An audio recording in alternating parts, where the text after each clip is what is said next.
Let's be honest for a second. Have you ever had doubts about your faith? Back in the day, I used to. Did all the things in here really happen? Look at me, 100 billion% the answer is yes. But I love the way that Scripture handles doubt. What am I talking about? Let's get after it.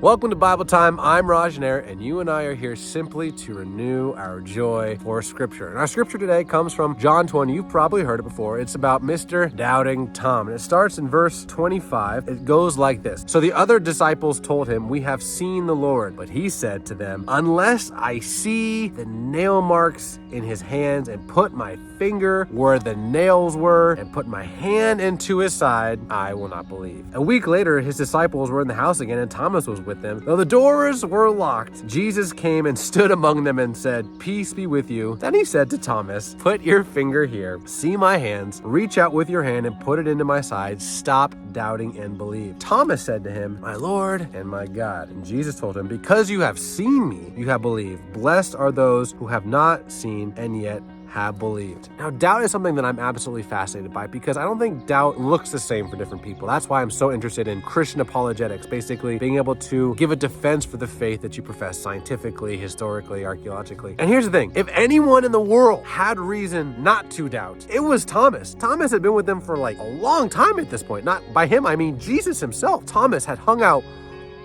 with Jesus. So I guess you're in good company if you have doubts. What helped me is turning doubts and rephrasing it and having it more of questions, of wrestling. The name Israel itself, to me, is one of the most liberating things in the entire world. The name Israel literally means to wrestle with God, to struggle with God. That actually gives me a lot of peace because there are answers to your questions. Don't leave a question unanswered and let it fester to doubt. How does Jesus handle the situation? He says, "Thomas, come here. Go ahead.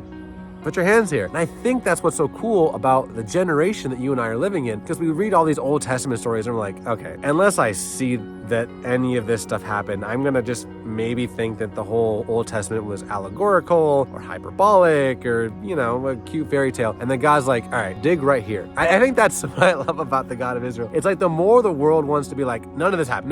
No, shh, none of this happened. God's like, oh, really? Okay, well then archaeologists, how about you dig right there? 10 seconds later, so this did happen, huh? The most important news in the history of the world was entrusted to women. Now, 2,000 years ago, you didn't do that if you wanted to fabricate a story. All of these things, all of these little nuggets add up to this symphony of like, oh my gosh, the Bible's true. So anyway, I hope that encourages you. Much love. God bless.